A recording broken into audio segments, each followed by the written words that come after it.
बोलो श्री प्राणनाथ प्यारे की जय। बोलो श्री सतगुरु महाराज की जय। चौपाई सुंदर साथ जी चल रही थी 14 नंबर की। सुर ने कहलाए रे सेवा करे असुर की, जो दारुआए उड़ावे द्योहर, हिंदू नाम रे सैन्या तिन की होए खड़ी, ऐसा कुलिये किया रे कहर। वो कह रहे हैं, आप प्राणनाथ जी क्या कह रहे हैं कि कलयुग ने ऐसा कहर ढा दिया है कि उलट बात हो गई है कि जो सुर हैं, हिंदू हैं, वो किसकी सेवा में खड़े हो गए? असुरों की सेवा में। मुसलमानों का राज चल रहा है, मुसलमानों की सत्ता चल रही थी, और उसमें जो है हिंदू जाकर उनकी सेवा लगकर खड़े हो गए। और जबकि मुसलमान गोला और बारूद से हिंदुओं के घर द्वार मंदिर तीर्थ स्थान सब उड़ाए दे रहे हैं, हिंदू नाम रे सैन्या तिनकी होए खड़ी। और तो और हिंदुओं की सेना भी जाकर मुसलमानों की सेवा करने के लिए खड़ी हो गई है।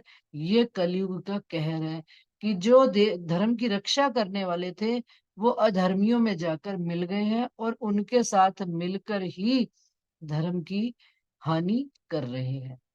प्रभु प्रतिमा रे गज पांव बांध के घसीट के खंडित कराए, फरस बंदी ताकी करके तापर खलक चलाए।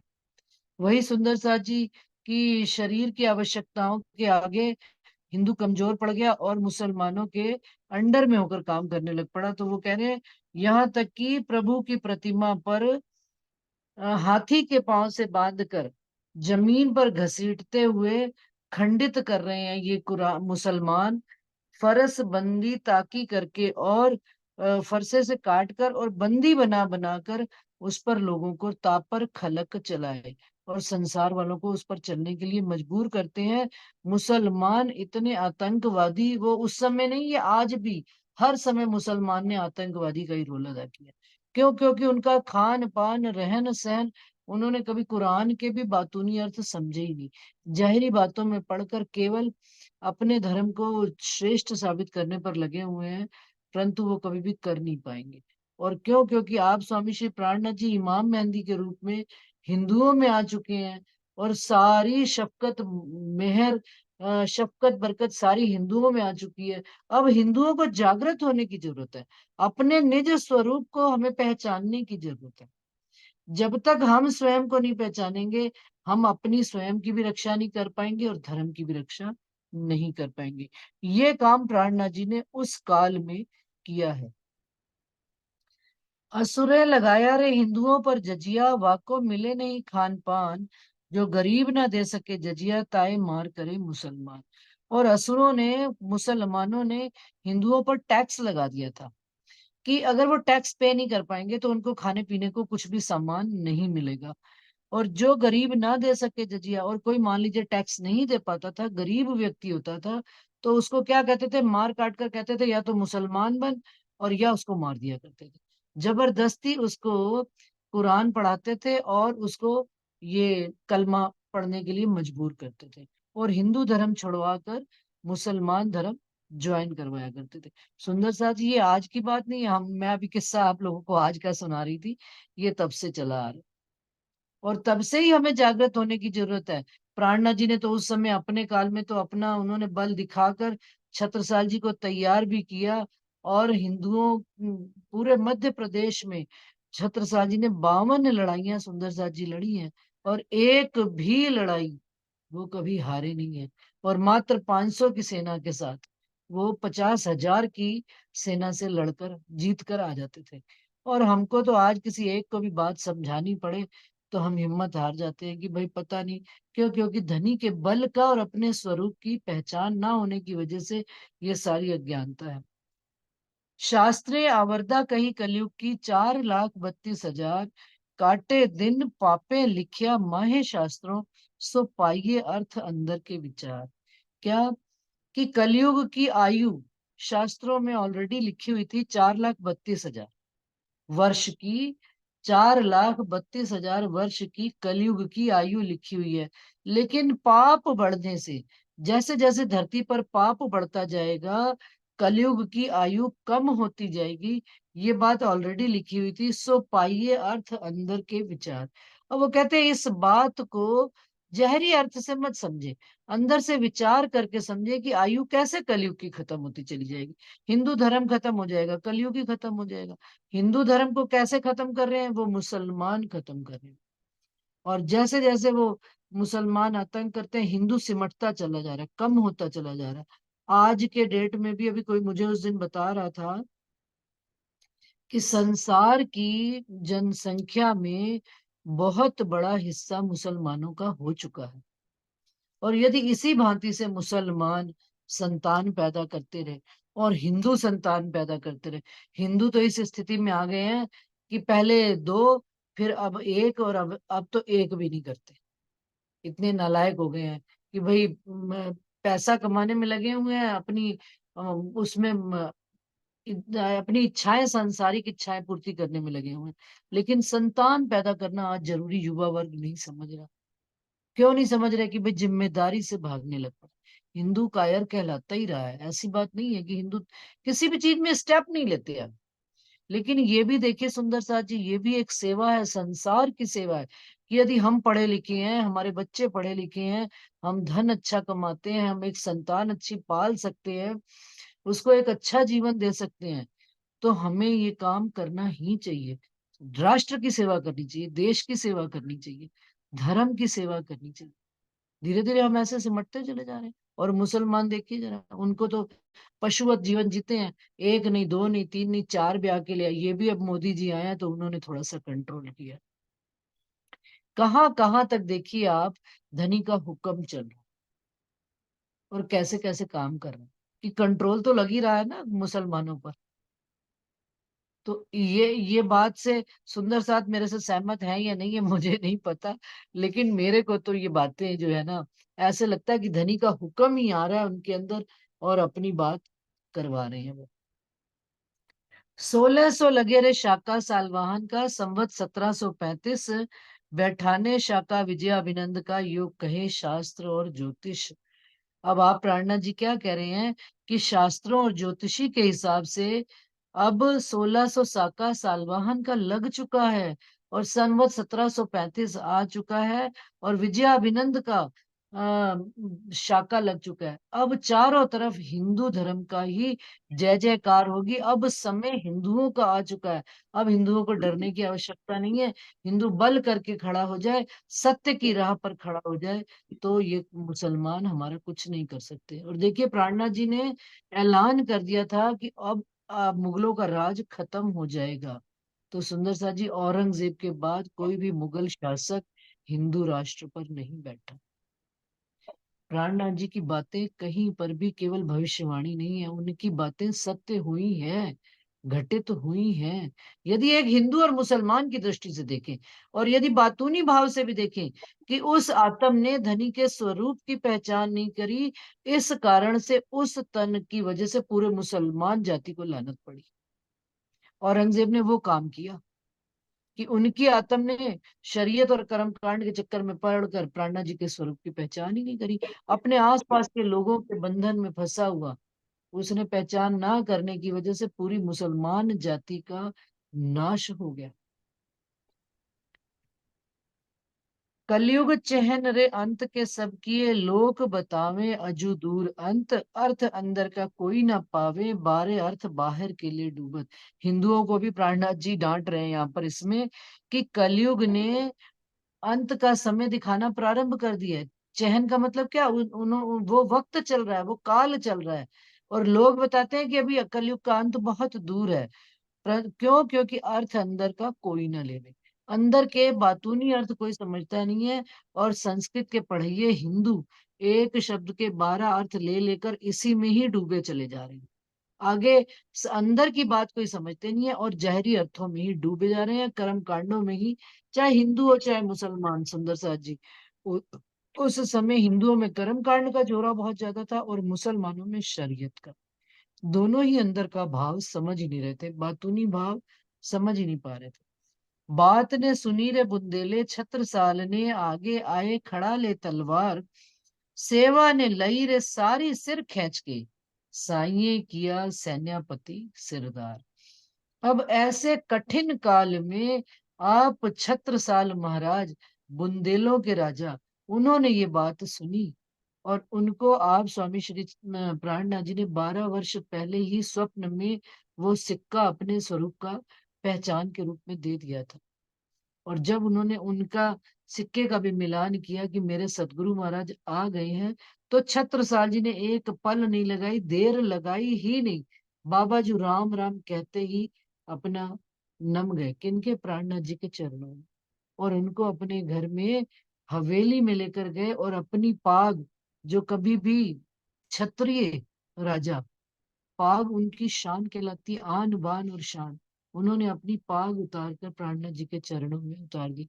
और छतरानियां जो होती हैं वो कभी अपनी चद्दर उतार दे में अपनी पहनी, लेकिन उन्होंने भी, जो महाराजा छत्रसाल जी की पत्नी थी, वो हम सब ने प्रसंग सुना हुआ है कि उन्होंने अपनी चादर भी अंदर से निकाल कर साड़ी का पल्ला प्राणनाथ जी के चरणों में रखा। तो प्राणनाथ जी के स्वरूप की पहचान करी। और स्वामी श्री प्राणनाथ जी ने किनको, उनको उनके स्वरूप की पहचान कराई, उनको अपने शक्ति और बल की पहचान कराई, आत्म की पहचान कराई। जिसको आत्मिक और शारीरिक दोनों बल का पता लग जाए, फिर वो तो महाराजा हो ही जाएगा इस संसार में। वो तो महाराजा छत्रसाल जी ने कर कर दिखाया वो काम।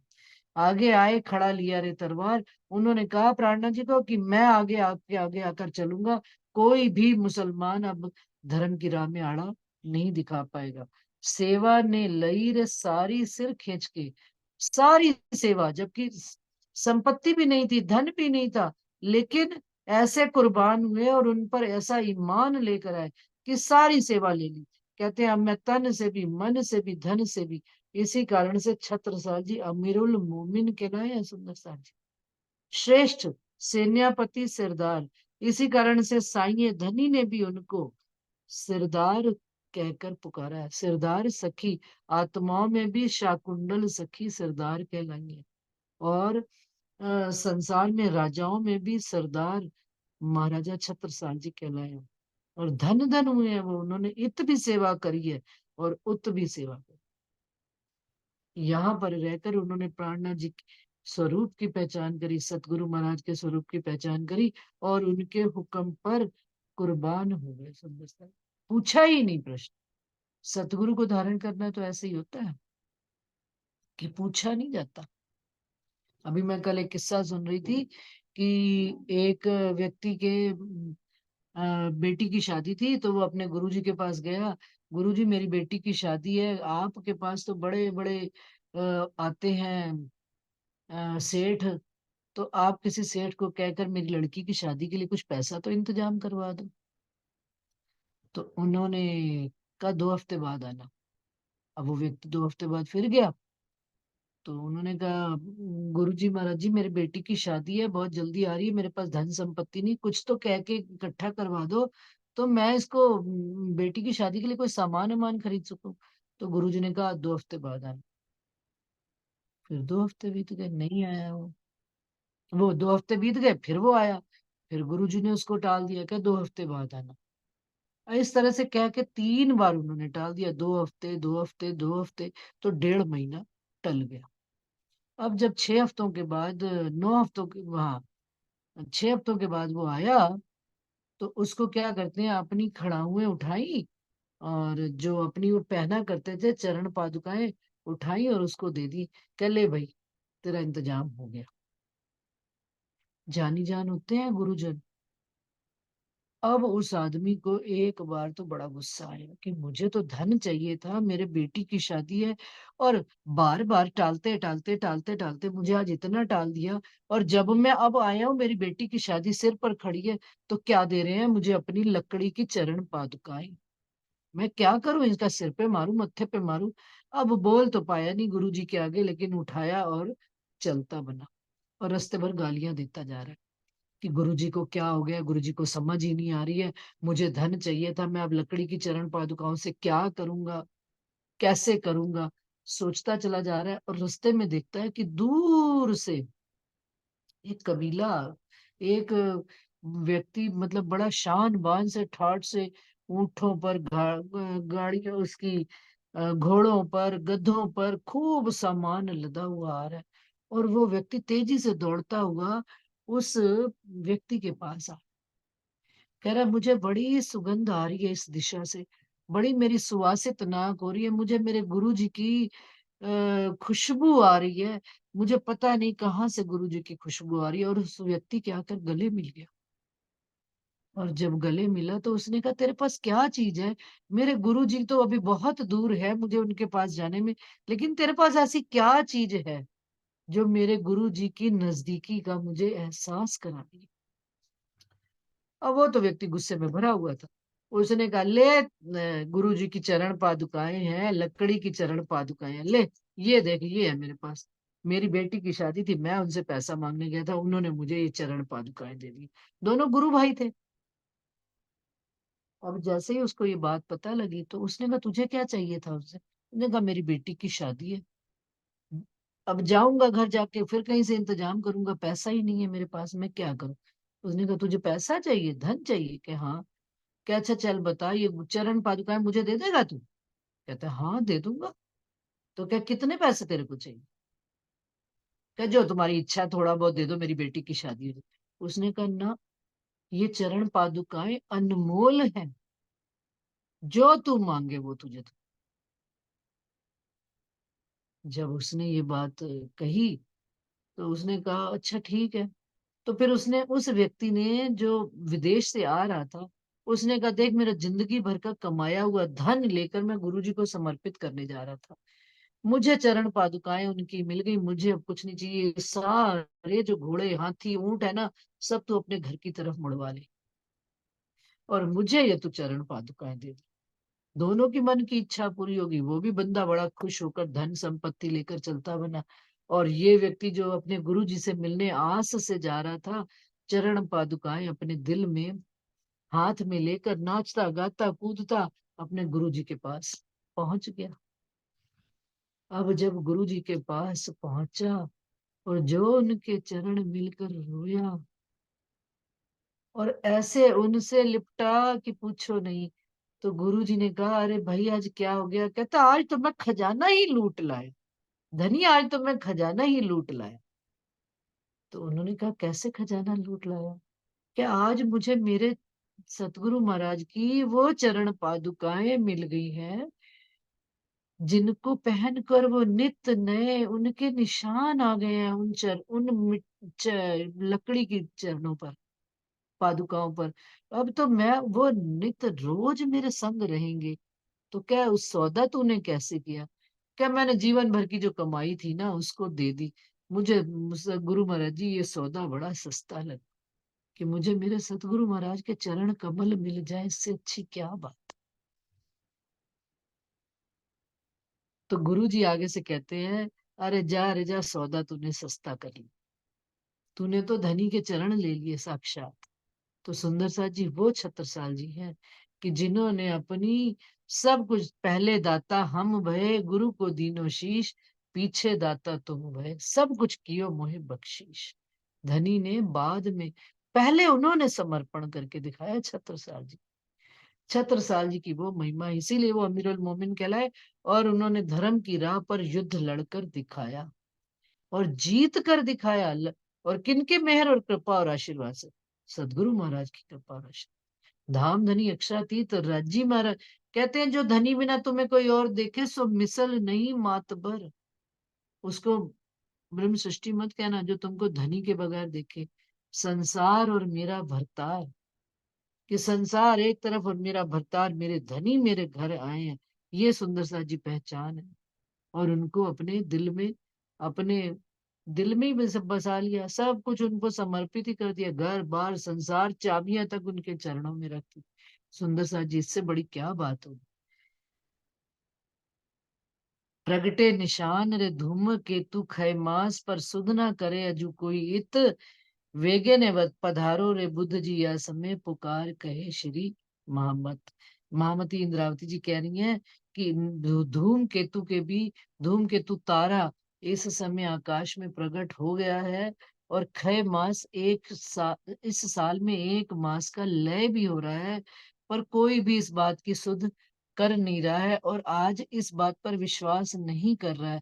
लेकिन जब महाराजा छत्रसाल जी उनके साथ खड़े हो गए और वो जाहिर हो गए, तब सारे लोगों ने उनकी बात मानी। बेगे ने पधारो रे बुद्ध जी आ समय, तेजी से आ जाओ बुद्ध जी इस समय, जागृत बुद्ध का अवतार, बुद्ध निष्कलंक अवतार इस संसार में अब प्रकट हो गए हैं। अब कोई भी उनकी काट करने वाला इस संसार में रहा नहीं। जागृत बुद्धि का अवतार आ गया, स्वप्न की बुद्धि को तो फट फट फट काटते चलेंगे, एक पल ही नहीं लगेगा।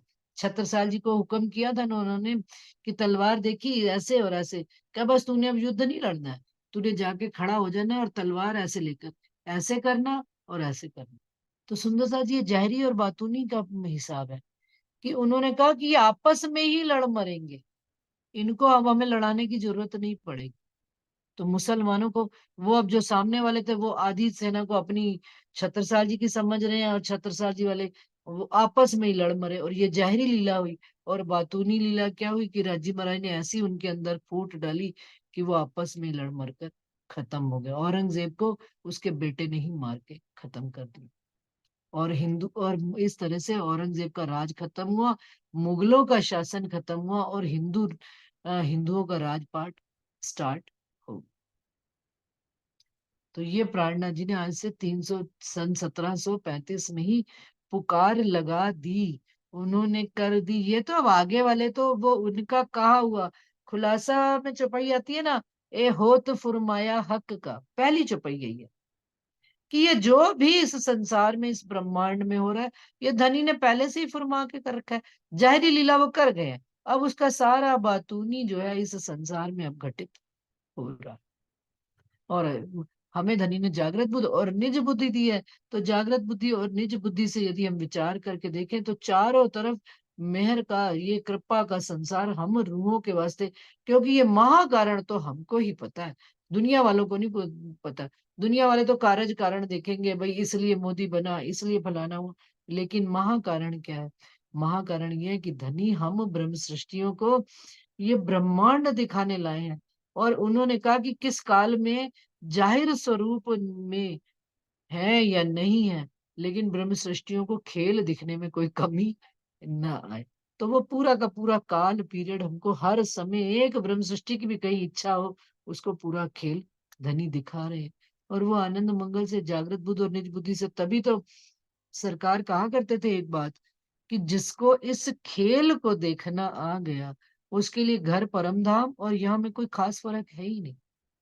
वो तो यहाँ पर भी मगन है, वहां पर भी मगन है, उसको धनी की शोभा श्रृंगार। और देखिए आप सुंदर सा जी, ये नहीं कि केवल देश की दृष्टि से मैं देख रही हूँ, अपनी बातूनी दृष्टि से भी आप देखिए तो अपनी वाणी का गुंजार चारों तरफ हो रहा है, पठन पाठन हो रहा है, परम धाम चर्चनी चितवनी परम धाम के 25 पक्षों का ज्ञान। अब तो इतना होने लग पड़ा कि पन्ना जी में उन्होंने अभी 1200 अखंड पाठ में पूरा परम धाम ही उतार के नीचे रख दिया। इससे ज्यादा और क्या राज्य महाराज हमारे लिए करेंगे कि तुम याद ना करो, चलो आकृति बना के खड़ी कर दी सुंदर साथ ने एक एक चीज की। अब भी अगर हमें ना समझ में है, हम ना जागे, तो हमसे ज्यादा कोई निकृष्ट जीव ना होगा सुंदर साथ जी। बस आज इतना ही स्वीकार करें, समय अभी है कि खत्म हो गया? 7:16 अभी तो है। चलिए अगला प्रकरण पढ़ते हैं। रागश्री, ऐसा समय जान आए बुद्ध जी, कर कोट सूर समशेर, सुनते शोर शब्द बानन को, होए गए सब जेर। अब ऐसा, मतलब कलयुग का वो कठोर काल, वो कठिन वक्त, जब हिंदू अपनी बात कहने में भी समर्थ नहीं था, हिंदू को राम राम कहना भी अलाउ नहीं था, और हिंदुओं की वर्णों में भी ऐसी भेदभाव था कि ब्राह्मण जब निकलता था तो शूद्र को उस समय अलाउ नहीं होता था 12 बजे से पहले घर निकलने का। सुंदर सा जी, ये मैंने इतिहास में बात पढ़ी हुई है। क्योंकि जब शूद्र 12 बजे से पहले यदि निकलो तो हमारी परछाई आगे चलती है। तो ब्राह्मण कहता था कि शूद्रों की परछाई भी शूद्र के आगे नहीं चलनी चाहिए, तो शूद्रों को 12 बजे तक निकलना अलाउ नहीं होता था। 12 बजे के बाद जब सूर्य ढलान पे होना शुरू होता था, तब शूद्र बाहर निकलता था। क्यों? क्योंकि उनकी परछाई पीछे जाती थी, और परछाई पीछे जाने से जो भी उनके आसपास वाले लोग चला करते थे, उसकी परछाई से भी दूर चला करते थे। ब्राह्मणों ने ऐसा कर्म कांडों की कट्टर वो बना रखी थी। वर्णों में आपस में इतना मतभेद था हिंदुओं में, तो मुसलमानों से क्या लड़ते? और मुसलमान कट्टर अपने शरीयत के। तो ऐसे समय जान आए बुद्ध जी, जागृत बुद्ध का अवतार, बुद्ध निष्कलंक का अवतार ऐसे समय में आए। कर कोट सूर शमशेर, शमशेर किसको कहा जाता है? तलवार को। और कितना तलवार में प्रकाश लेकर आए। कहते हैं ना, जिसकी तलवार की धार तेज होती है वो बहुत चमकती है। तो उन्होंने करोड़ सूर्य की प्रकाश लेकर वो अपनी तलवार में आए हैं। कौन? बुद्ध निष्कलंक अवतार, जो श्वेत घोड़े पर खड़े हैं, उनके हाथ में तलवार है, और स्वयं भी श्वेत वस्त्र धारण किए हुए हैं। कोई भी दाग धब्बा नहीं है उनका। और वो घोड़ा जिस पर वो कलयुग में इन्होंने बनाया हुआ है, सनातन धर्म में यदि हम देखें जाकर सनातनियों के मंदिर में, तो क्या है कि एक बड़ी उन्होंने तस्वीर निकाली हुई है। उसमें क्या है, घोड़ा 3 पांव पे खड़ा है, एक आगे वाला जो पैर है उसका वो जमीन पे नहीं लगता। तो उनसे पूछो कि इसका चौथा पैर जमीन पे क्यों नहीं लगेगा? तो वो कहते हैं, जब बुद्ध निष्कलंक अवतार इस पर आकर बैठेंगे तो इसका चौथा पांव जमीन पर लग जाएगा, यानी चारों वेदों के ज्ञान को जानने वाले जब आ जाएंगे और स्वसम वेद को लेकर आएंगे। अब दुनिया वाले तो उनको खोज रहे हैं, और वो तो आ गए, उनका स्वसम वेद भी आ गया, वाणी भी आ गई। और प्राणनाथ जी कह रहे हैं वो तलवार भी लेकर आ गए, जिसमें करोड़ों सूर्यों का प्रकाश है, ज्ञान का प्रकाश है। सुनते सोर शब्द बानन के, और ये वाणी के वचनों का शोर सुनते ही होए गए सब जेर। जेर का मतलब सब मर मर आ गए, खत्म हो गए। अज्ञानता का अंधकार मिट गया और ज्ञान का प्रकाश हो गया। ज्ञान का प्रकाश अपने अंदर हो जाना, चारों तरफ प्रकाश हो जाए। बाहर भी प्रकाश दिखता है, बाहर भी चारों तरफ रोशनाई दिखती है, बाहर कोई झंझट ही नहीं दिखता।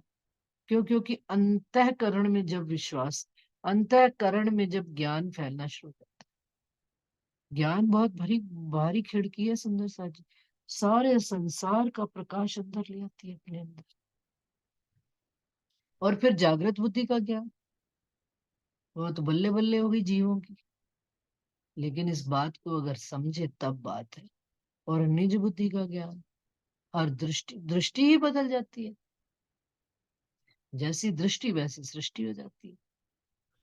तो दृष्टि धनी के साथ जुड़ गई, धनी की दृष्टि से दृष्टि देखने लग पड़ी, तो अब हम रहे कहाँ, हम तो धनी के ही हो गए। धनी जैसा खेल दिखाए वैसा ही देखेंगे। तभी देखिए सुंदर सा जी, ये बात कहते हो मुझे थोड़ी संकोच भी हो रहा है, लेकिन ये बात कही जाती है कि निजानंदियों की जुबान के आगे कोई जीत नहीं सकता। हमारी कोई जुबान न्यारी थोड़े है, संसार जैसी जुबान है, लेकिन हाँ एक गुण है, सतगुरु महाराज की दी हुई इस वाणी को अंतःकरण में धारण किया हुआ है। तो इससे जुड़ी हुई वाणी से बात, जुड़ी हुई बात कभी खाली जा सकती नहीं। और इस वाणी के आगे स्वप्न बुद्धि की बुद्धि टिक सकती नहीं। इस कारण निजानंदियों की जुबान के आगे कोई जुबान टिक सकती नहीं। ये मेरे धनी का, ये धनी का दिया हुआ हमको तोहफा है। इसमें भी कोई मान अहंकार वाली बात नहीं है, सतगुरु महाराज की दी हुई बात है, उनकी बख्शीश है, उन्हीं की कही हुई बात। सुंदर साथ को सुना दी मैंने आज। काटे विकार सब असुरों के, उड़ायो हृदय को अंधेर। अब देखिए सुंदर सा जी, बातून अर्थ में ले रहे हैं। काटे विकार सब असुरों के, असुर जो असुर प्रवृत्तियां अपने अंदर सब पैदा हो रही हैं और जाहिर में भी चल रही थी, सब असुर की विकारों की उन्होंने इस जागृत बुद्धि के ज्ञान से सारे विकार काट दिए। उड़ायो हृदय को अंधेर, और हृदय में जो अंधकार था, बिल्कुल अंधेरा ही अंधेरा था, वो अंधेरा काटते काटते वो पूर्ण प्रकाश, उजाला अब हृदय में आ चुका है। काढ़ो अहंकार मूल मोह मन को, और ये भी बात, अहंकार भी पूरा मिट गया। संसार का अहंकार भी, होने का अहंकार, ज्ञान का अहंकार, मैं इतना पढ़ा लिखा हूं, मेरी इतनी रूप सौंदर्य शोभा, सब चीजों का अहंकार किसने काट दिया? इस जागृत बुद्धि के ज्ञान ने। और मूल मोह कि इस संसार से मूल मोह जो था वो भी मन का काट के उन्होंने मूल जागृत मोह कर दिया। कौन सा मूल मोह है हमारा जागृत करने वाला? कि हम धनी के चरण कमल की बेल है। धनी के चरण कमलों से जो हमें रस प्राप्त होता है, वो रस इस रूह के अंदर और इस जीव के अंदर हमको पाक साफ कर रहा है। और वो रस इन चरणों, धनी के चरण कमलों के प्रताप से इस वाणी में उतरा है। और ये वाणी रूपी वचन, ये रस जब हम अपने जीव को और अपनी आत्म को देते हैं, आत्म भी उनके सुख में भीग रही है और जीव भी सराबोर हो रहा है। सुंदर सा जी, भानियों से उल्टो फेर। और जो संसार का जो उल्टा फेर था ना, कि हम आए, हमने ये काम कर, सारे भ्रम के जितने भी जंजाल थे ना, सारे उतार उतूर के धनी ने हमसे रखवा दिए और सत्य की पूर्ण पहचान करा। कल मरे आज मरे कोई फर्क नहीं पड़ता, अभी चले जाए धनी के चरणों में उठ जाए तो शाबाशी, तो भी धनी के ही चरणों में उठेंगे। ये बात उन्होंने हमें समझा। सुंदर सा जी, बड़ी गहरी बातें हैं धनी की। अभी भी लगता है कि कुछ कमी रह गई है समझने में। कल पढ़ रही थी एक जगह, उसने कहा यदि सब कुछ स्वीकार ही कर लिया तो आप अपने आप को मृत माने, अब आपके अंदर कुछ भी अब आने के लिए कुछ रह नहीं गया, जीते हुए ही आप मर गए हो। लेकिन यदि आपके अंदर अभी भी जानने की अभिलाषा है, तो वो तो फिर मेरे एक धनी ही रह जाते हैं, जिनको जानने की, जिनको समझने की, और जिनके स्वरूप में खो जाने की तमन्ना अभी भी मेरे दिल में तो है। तो अभी हम मरे नहीं है, अभी हम जागृत है धनी की तरफ से। अभी उनको और बहुत जानना है। जब मैंने किरंतन पढ़ना शुरू किया था ना सुंदर सा जी श्रृंगार के बाद, मैं अपने सच बात बोलूंगी, झूठ नहीं बोलूंगी, तो मुझे रस थोड़ा कम आ रहा था। तो मैंने कहा धनी मुझे क्या रस आएगा किरंतन में, तो अब आपने मुझे श्रृंगार पढ़ा दिया और अब आप मुझे कहते हो किरंतन पे आओ। लेकिन सच्ची सुंदर सा जी राज्य को साक्षी मानकर ये बात कहती हूँ कि उन्होंने ये बात गलत नहीं कही कि किरंतन राज्य महाराज का सूक्ष्म स्वरूप है किरंतन ग्रंथ। और इतना आनंद आ रहा है इसको पढ़ने में कि एक एक प्रकरण की एक एक चौपाई ऐसे पढ़ रही हूँ कि पूरा दिन उस आनंद में मगन रहती हूँ। और टीवी भी घर में चलता है, न्यूज सारा दिन चलती रहेगी, तो भी उसमें भी हर बात को मैं वाणी से जोड़ लेती हूँ। तो मेरे पति देव मुझे कहते हैं अरे बाबा कुछ तो संसार के लिए छोड़ दो, सब कुछ तुम राज्य भरी घटा लोगी तो कैसे काम चलेगा। तो रोज उनकी और मेरी इसी बात पर बहस चलती कि नहीं ये कोई लेना देना नहीं है संसार का इसके साथ, राज्य के साथ। तो मैं कहती हूँ नहीं, हमें तो धनी ऐसे ही समझ में आते हैं, अब आपको ना समझ में आए तो क्या करें। तो किरंतन भी हमारी जागृत, तो धनी के वही बात हो गई ना कि धनी के अंग हैं ये ग्रंथ के एक एक ग्रंथ। तो वो अपने आप में रसों से पूर्ण राज्य महाराज का स्वरूप कहलाता है। तो उनके किस भी अंग में हम चले जाएं, हमें रस मिलना ही मिलना है। ये मतलब एक सार्वभौमिक सत्य है जिससे हम इनकार नहीं कर सकते। ये हमारी अज्ञानता है कि हमने सोचा कि धनी श्रृंगार पढ़ाने के बाद अब आप मुझे किरंतन पढ़ाओगे, किरंतन में क्या रस छिपा है। तो वो मुझे उस रस से अपने, इसका मतलब अभी भी हम उनके स्वरूप को पूर्ण नहीं जान पा रहे। धीरे धीरे थोड़ा थोड़ा, कभी किधर से कभी किधर से वो मिश्री का स्वाद चखा देते हैं और मुख मीठा हो जाता है। और सुंदर साथ भी इसमें रस लेता है, तो तभी तो सुंदर साथ सुनते भी हैं और बात करते भी हैं, फिर आगे भी विस्तार होता है। और ये भी बात बताऊं सुंदर साथ जी, इसकी मेहर से दूर दूर तक के सुंदर साथ भी मिलने लग पड़े। पहले तो अपने ही शहर के जानते थे, अब राजी महाराज ने वो लीला कर दी कि जैसे परम धाम में विस्तार है, कहीं पर भी कोई अज्ञानता नहीं। ऐसे ही धनी ने अब किसी भी शहर में, किसी भी देश में, पन्ना जी चले जाओ, कहीं किसी आश्रम में चले जाओ, सब सुंदर साथ जानते और पहचानते हैं एक दूसरे को। क्यों? क्योंकि ये जो विज्ञान की महिमा जूम क्लास है, इसने सबको एक दूसरे से परिचित करा दिया। कहीं कोई दूरी रही ही नहीं, दिल से पास है तो सब पास ही पास है, बाकी चीजें तो सब। अब ये धनी का विराट स्वरूप है। विराट स्वरूप को समझने के लिए विराट बुद्धि और विराट विस्तार ही चल के सोचना पड़ेगा, तभी हमको धनी की सारी लीलाओं का ज्ञान हो पाता है। वेद कतेब के जो अर्थ ढापे होते सबों पास, विष्णु संग्राम मांगे जो असुर, ताको कियो कोट प्रकाश। अब असुरों ने जो मांगनी करी हुई थी, कहते वेद कतेब के जो अर्थ आज दिन तक ढपे हुए थे सबके पास, अब जब स्वामी श्री प्राणनाथ जी आए, उन्होंने हर वेद कतेब का अर्थ खोल खोल कर खुलासे से जाहिर कर दिया। और असुर जो मांगते थे विष्णु से संग्राम करने का, जो वो होता हुआ था ना, समुद्र मंथन, तो उसमें सुर और असुरों का मंथन, युद्ध हुआ था। तो मंथन में नित नए रत्न निकला करते थे। तो वो कहते असुरों ने भी विष्णु से, यानी कि सुरों से संग्राम मांगा था, ये जाहिर में मांगा था मुसलमानों ने हिंदुओं से। तो उनको भी हराकर धनी ने उनकी मांगी हुई बात पर उनको हराकर ज्ञान रूपी प्रकाश से सारा संसार में प्रकाश कर दिया। कि सनंद में मैं पढ़ती हूँ कि जेर, कई जेर हुए जेर चाहते, कईयों ने हार मांगी हार चाहते, धनी ने जैसी जैसी जिसके दिल में चाहना थी वो पूरी करी है। तो मुसलमानों ने युद्ध मांगा था, तो धनी ने वो युद्ध भी उनको कराकर हरा कर दिखाया, जाहिर भी और बातूनी भी। तब पहचान भई सकल हुए जब सर्व ज्ञान, नहचल सूर उग्यो निज वतनी, हुओ मन को भायो समन। अब तब सारे संसार में पहचान हो गई, सबको सर्व ज्ञान हो गया, सब वेदों कतेबों का ज्ञान संसार में उतर गया, और उसके ऊपर कलश के रूप में धनी ने अपने स्वरूप की पहचान और ये स्वसम वेद को रख दिया। और नहचल सूर, अखंड सूर, निज वतन का अखंड का जाहिर हो गया, और मन के सब के संशय मिट गए। बाल लीला भाई ब्रज में लीला, किशोर वृंदावन, जगन्नाथ बुद्ध जी जागनी, भई भोर लीला बुढ़ापन। अब जो है तीनों लीलाओं का राजी महाराज ने इस जागनी के ब्रह्मांड में उजागर कर दिया। बाल लीला भी जाहिर करी, वृंदावन की किशोर लीला भी जाहिर करी, और जागनी लीला बुद्ध जी की इस संसार में बुढ़ापन की लीला के साथ जाहिर कर दी। और ये काल जब 1735 का है, भोर का काल कहलाता है, प्रातः काल का काल कहलाता है। जब प्रातः काल सूर्य अपनी किरणें बिखेर रहा होता है, अभी उसकी ताप बढ़ा नहीं है, लेकिन प्रकाश होना शुरू हो गया, अंधकार कट गया है।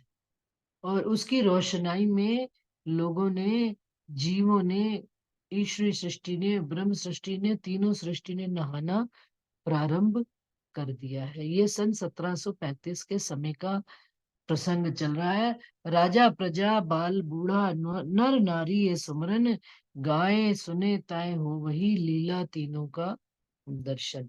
जो भी इस लीला को गाएगा सुनेगा, उसको साक्षात तीनों लीलाओं के आप स्वामी श्री प्राणनाथ जी दर्शन देंगे। सुर असुर सबों का ए पति, सब पर एक ही दया। ये प्राणनाथ जी की महिमा है सुंदर साथ जी। ये इमाम मेहंदी अ, जागृत बुद्ध, बुद्ध निष्कलंक अवतार स्वामी श्री प्राणनाथ जी की महिमा है। क्या उन्होंने केवल एक पर दया नहीं करी है, सुर असुरों सबों पर दया। यदा यदा ही धर्मस्य ग्लानिर्भवति तदा